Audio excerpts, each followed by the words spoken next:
When I first downloaded this game, I didn't know what to expect, honestly. But little did I know, I would be playing one of the most unique and stellar turn-based games of all time. The gaming industry, it's no stranger to innovation, but ever so often, a game emerges that not only captures the imagination of players, but also sets new standards for the medium. In 2025, Expedition 33 very well could be that game. With its groundbreaking mechanics, immersive storytelling, and cutting edge technology, Expedition 33 has all the hallmarks of a title that could take home the coveted Game of the Year award.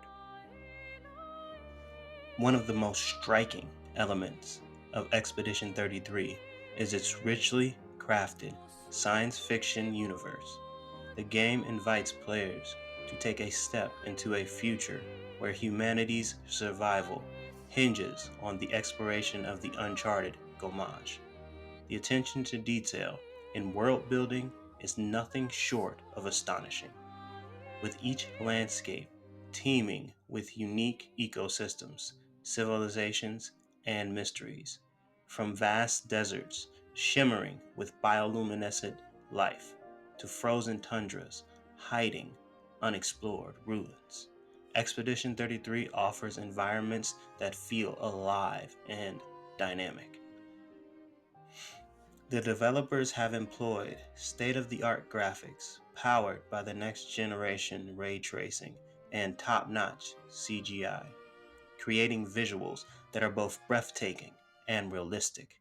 Combining with spatial audio technology, players can lose themselves in the ambient soundscapes of Expedition 33.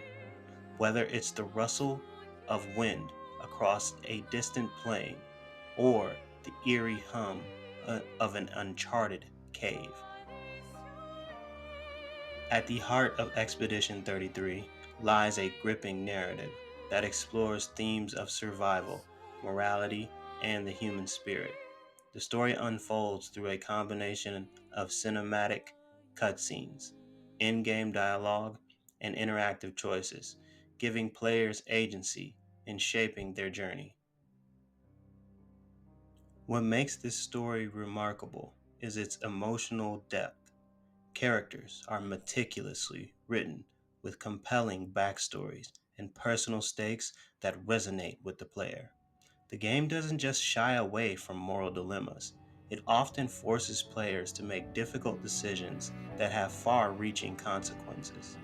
The level of narrative complexity is rare in games like this, and it elevates Expedition 33 to the status of an interactive masterpiece.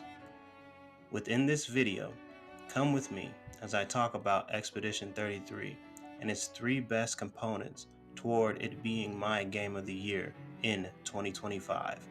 That being its enthralling landscapes, nuanced characters, and layered plot. A visual symphony of landscapes blends natural beauty with the imagination and artistry of true ingenuity. Whether it invokes echoes of Earth's untouched wilderness or revolutionary interpretations of unexplored worlds, the scenery of Expedition 33 captivated my heart and my mind alike. The masterful use of light and shadow in each location was entrancing. Bright sunrises and shadowy sunsets are rendered with breathtaking realism, offering vibrant explosions of colors in the day that fade to tranquil dusk at night. One might encounter a flowing archipelago suspended in the sky, where gravity seems to take a holiday. Each island brims with unique flora, trees with translucent leaves, and waterfalls that flow upwards. Another setting could feature vast deserts where sand glimmers like diamonds, extending into horizons that seem to merge with large galaxies in the distance. A mountain range bathed in ethereal hues of lavender at dawn, its snow-capped summits shimmering with an otherworldly glow. Or picture a crystalline lake that reflects an infinite sky filled with twin suns. These elements not bound by the ordinary, but instead it invites exploration into the realm where possibilities are absolutely limitless. The shadows too play their part. Deep ravines and ancient forests are cloaked in mystery, their dark hinting at hidden secrets waiting to be unveiled. This contrast between illumination and obscurity just amplifies the artistic storytelling, making each vista not just a feast for the eyes, but a chapter in a grand narrative. The human touch is not visible just in its landscapes, but also in its structures within them. Cities that defy the laws of physics rise in elegant spirals. Their architecture blends seamlessly with the natural surroundings.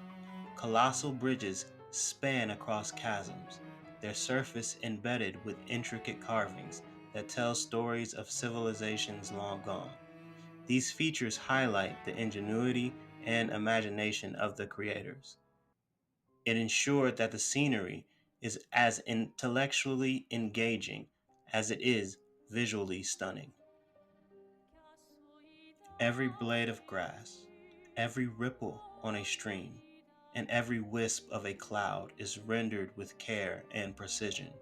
These details not only enhance the realism of the scenery, but also reflect the dedication and passion of the creators. From Lumineer, spring meadows, flying waters, ancient sanctuaries, Gestrel village, Eskier's nest, stone water cliffs, forgotten battlefields, Monaco's station, old Lumineer, vestiges, the monolith, and the manor. Each scenery showcased in Expedition 33 is painted enchanting terrains, majestic peaks, cascading waterfalls, and a verdant of valleys. However, these landscapes transcend simple artistry. They are created and crafted to elevate them to a reality that captivates, allowing viewers to witness the striking blend of nature and fantasy. Along with its setting, the plot of Expedition 33 was well executed to support its brilliant cinematography. It takes place in a dark fantasy French setting. Each year, for the past 67 years, the people of the isolated island of Lumineer has suffered an event called the Gommage, where an entity known as the Paintress paints an ever-decreasing number, and all humans with an age above that number disappear. Every year, after the Gommage, Lumineer sends an expedition of volunteers to head to the mainland in an effort to slay the paintress before she can paint a new number. Expedition 33 is the latest to set out. On this day of the Gommage, 32-year-old Gustave bids farewell to his former lover, Sophie, who turns 33 and perishes along with everyone else of the same age. With only a year left to live, he joins the expedition in hopes of slaying the paintress.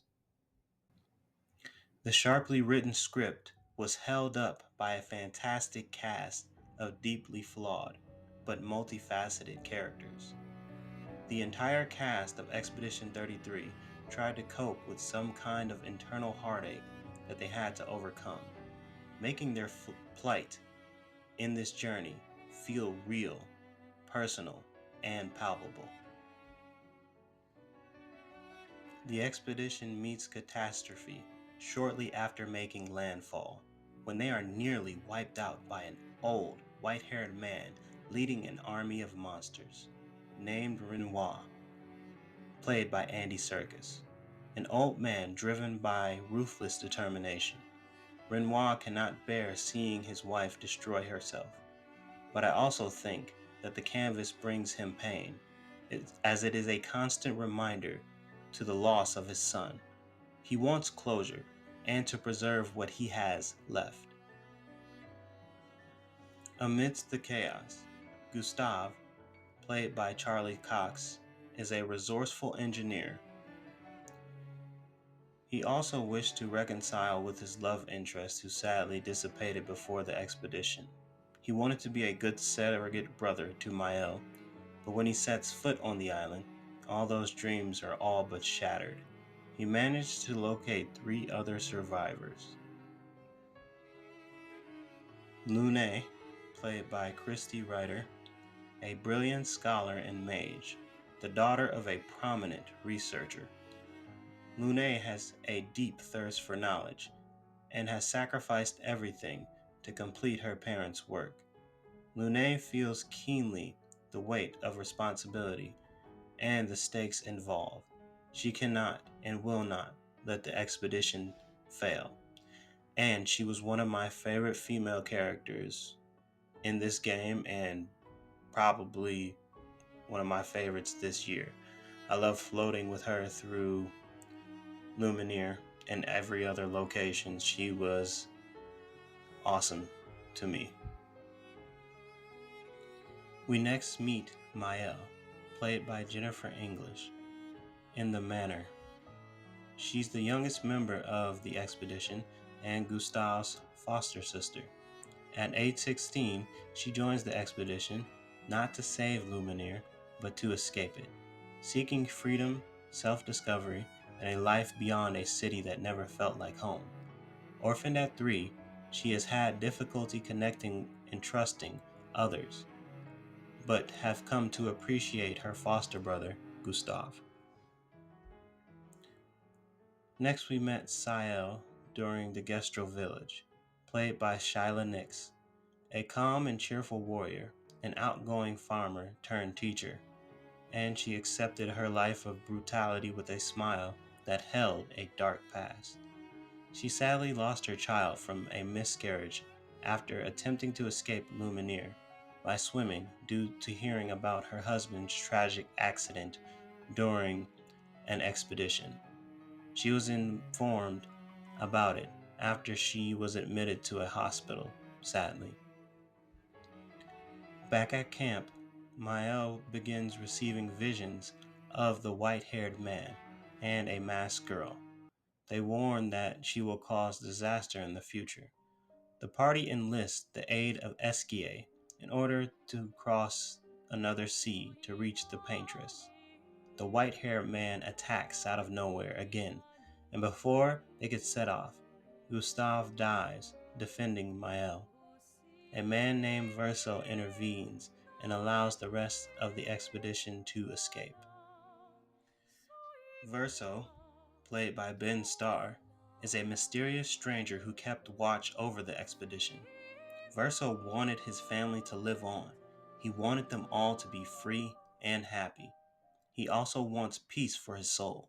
He wants it all to be over, sacrificing himself for his family, the same way he sacrificed himself for Alicia during the fire all those years ago. And he honestly became one of my favorite characters during Expedition 33. His backstory was amazing. He catches up with the party, explaining that he is a surviving member of the very first expedition, and that the white-haired man, Renoir, it was their commander.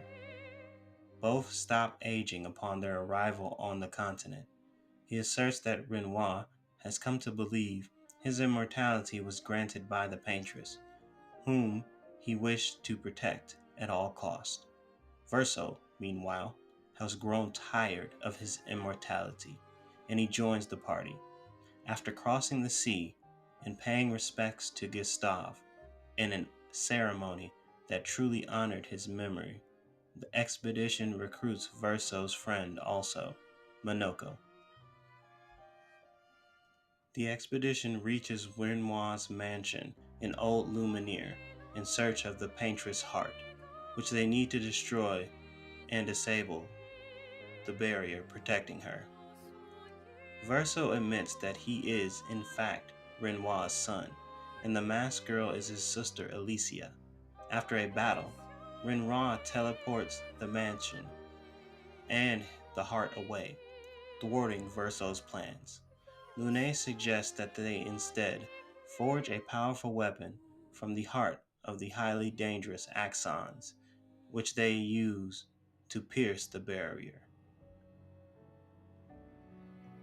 The party enters the monolith afterwards, killing Renoir along the way.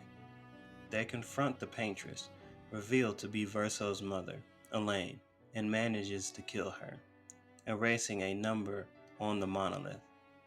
The expedition returns to Lumineer as heroes. Verso reads a letter from Alicia, revealing that Elaine was trying to stall the real Renoir, who is actually responsible for the gommage. Without Elaine's protection, the entire population of Lumineer vanishes, except for Verso. In a pleasant surprise, that twist at the end of this part of the story really surprised me, and that was an awesome way to bookend that part. In a flashback to an alternate reality, it is revealed that Alicia and her family are magic users, called painters, possessing the ability to create worlds within magical canvases. The real Verso died saving Alicia from a fire, although Alicia was disfigured and rendered mute as a result. Elaine is using Verso's canvas, which contains Lumineer, and painted copies of Verso, Alicia, and Renoir to deal with her grief, while the real Renoir seeks to destroy the canvas to help her move on. Clair, Alicia's older sister, advises her to enter the canvas and destroy it to break the stalemate so her family can focus on their war with a rival faction called the Riders. Alicia obliges, but is reborn as Mael after being overwhelmed by Elaine's power. With Mael's death, Alicia regains her memories and awakens in what remains of Lumineer. She reunites with the painted Verso, who has been trying to expel Elaine from the canvas for her own good, even if it meant being erased himself. Wanting to protect the canvas world, Alicia uses her newly discovered painter powers to revive the expedition and battle her father for control. In a final confrontation, Renoir explains, as precious as the canvas is to him and his family, destroying it is the only way to bring Elaine and Alicia back to the real world so they can finally end the cycle of grief and move forward. He eventually relents and promises to leave the light song for Alicia's eventual return. Verso realizes that Alicia does not plan to leave the canvas, which will eventually kill her due to her prolonged stay. Alicia insists that she would have a better life within the canvas, and the two fight. The endings diverge based on the characters the players choose to play as in the final battle. If the player chooses Alicia, she rebuilds Lumineer and revives its people. Against Verso's wishes, she decides to live permanently in the canvas and begins to show signs of decline. If the player chooses Verso, he banishes Alicia from the canvas and fades away, along with the rest of the expedition, as the canvas is destroyed, forcing Alicia and her family to come to terms with the real Verso's death. In the end, Alicia wanted to escape her life of pain, neglect, and feelings of inadequacy. She missed her brother dearly and felt so responsible for his death. Elaine cannot cope with the loss of her son and is prepared to destroy herself, clinging on to his memory. Clea lives in the present and needs her parents to aid in the conflict with the writers. She aids her father to force her mother out. This is a game about a dysfunctional family clashing over the deaths of their son and brother. Each are imposing their own will and ideologies on the other. Neither can let go. This is how stories should be written. The human heart in conflict with itself. This is what Expedition 33 builds its story upon, along with breathtaking locations and the great turn-based combat that kept me hooked for hours on end. To me, this game is a perfect 10 out of 10. One of those rare perfect storms inside the video game genre. And one of the best games of 2025 for me, and my game of the year, honestly. I could keep going on, and I didn't even touch on the engaging combat that just left me jaw dropped. Dodging, parrying, planning attacks, healing, it all was here. It was absolutely perfect. And I rarely want to glaze a game like that, but Expedition 33 is a game that I'm going to be playing for years to come. So yeah, that's it. That's my review of Expedition 33. It's one of my favorite games of all time. And yeah, that's it. If you could, give me a like, comment, and subscribe. Turn on post notifications. I'll be releasing more game reviews, movie reviews, TV reviews, and somewhere on the page there should be a playlist for the Expedition 33 gameplay that I had. It was a great time.